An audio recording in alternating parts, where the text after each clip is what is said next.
Friends Sophia, Tatiana, and Andre were hanging out and they got bored. They decided to play with something to have fun. It was supposed to be a day nothing out of the ordinary until.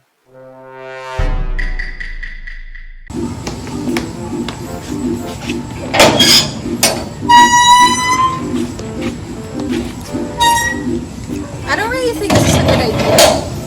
We could really get in trouble, you know? Trouble, Schmubble, we'll be fine. I won't point it anywhere near you guys anyway. Double time, please. It's too hot outside. I'm starting to sweat. Wait. Okay, here I go. Pia, ready the camera.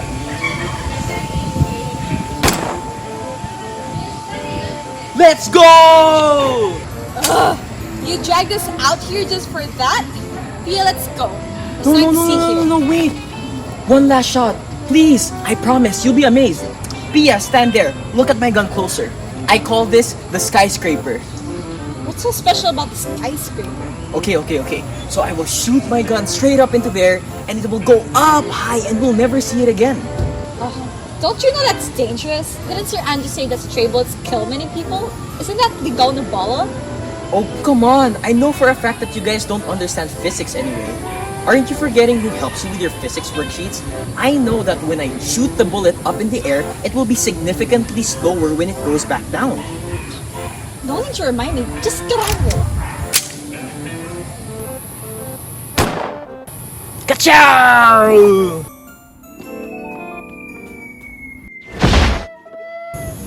What did you do? What? I don't know! You shot her! Don't die on me! Pia! It should have been me! Where are we? Wait.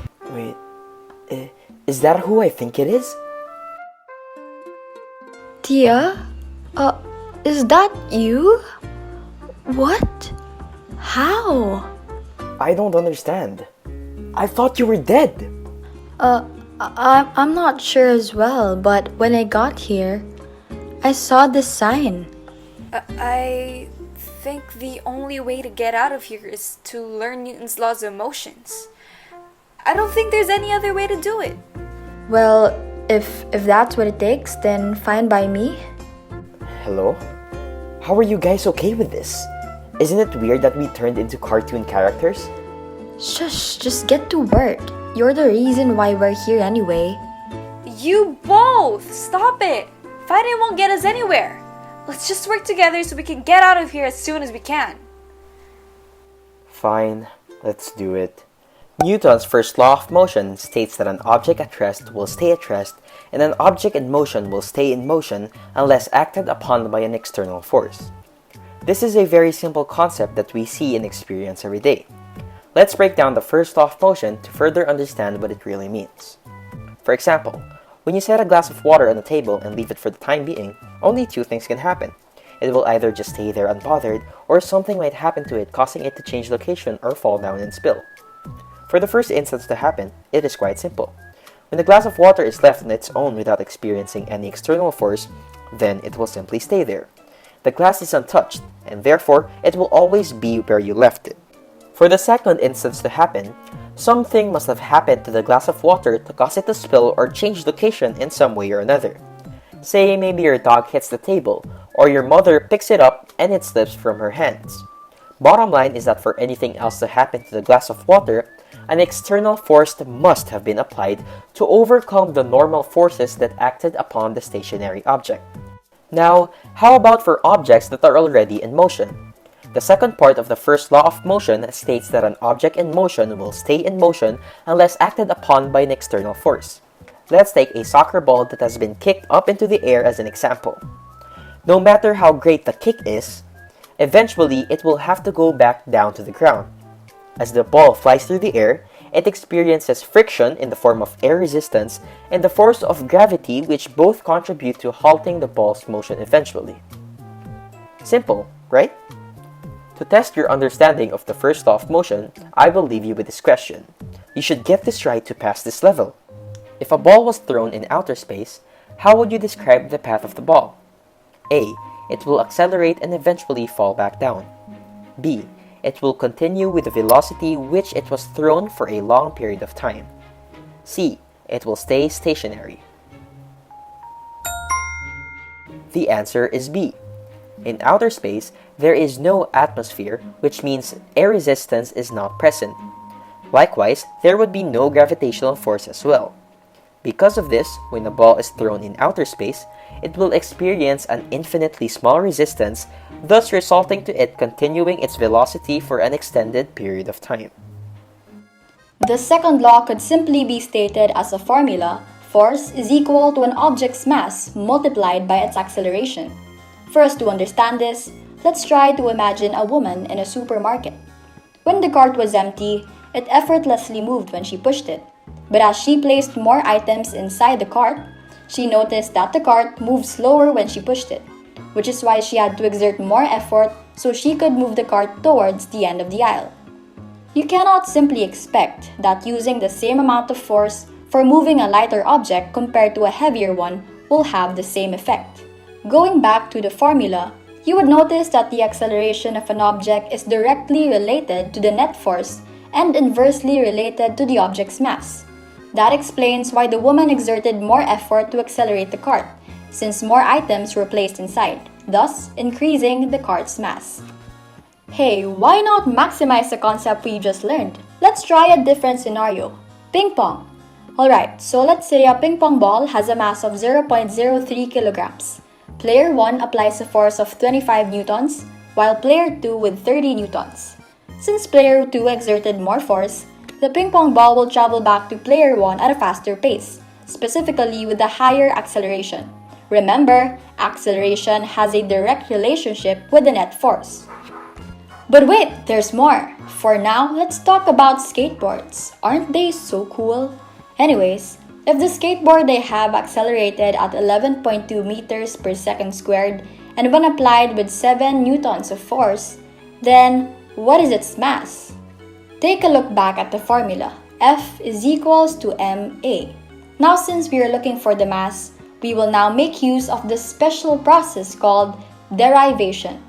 Isolate the variable of mass and you will result with the formula of mass is equal to force over acceleration.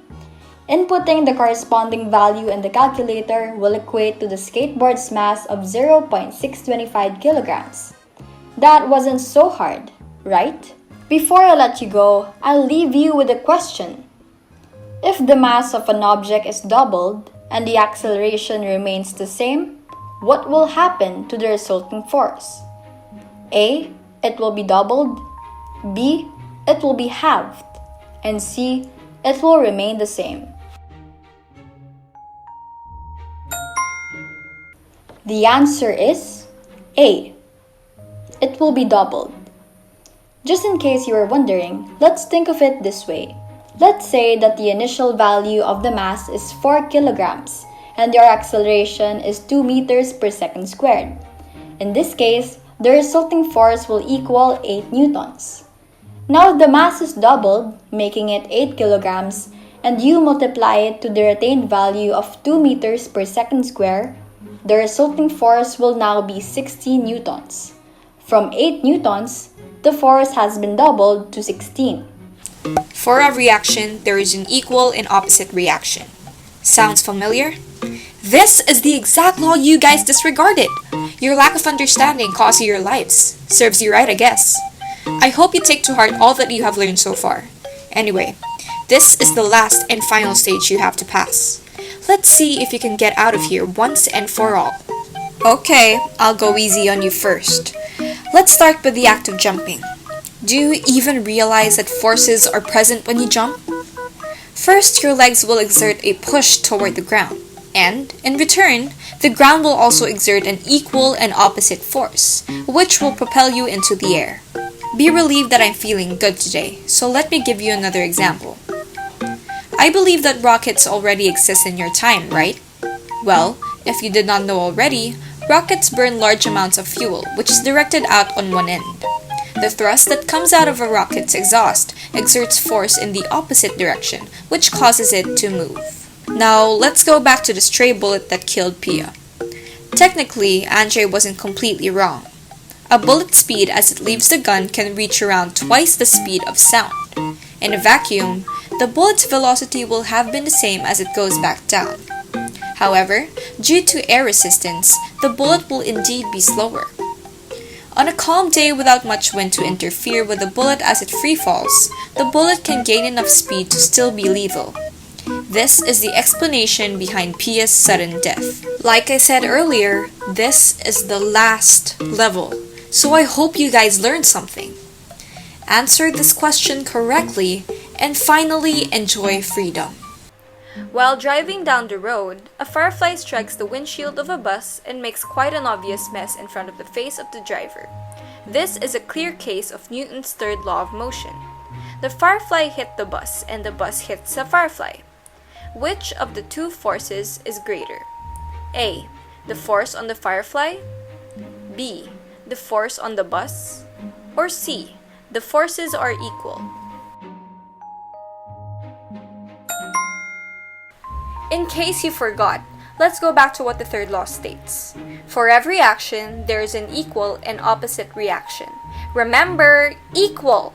This is actually a trick question. The firefly seems like it experienced more force because of its smaller mass, since it has less ability to withstand the large acceleration that resulted from the interaction. However, this doesn't change the fact that the forces on the bus and on the firefly are equal. Sophia, Tatiana, and Andre were able to recall their previous lessons in physics to pass all the levels needed. Thanks to Sir Andrew, this helped them get out of the Avatar world to come back to life. From now on, Newton's laws of motion are now forever ingrained in the minds of the three friends.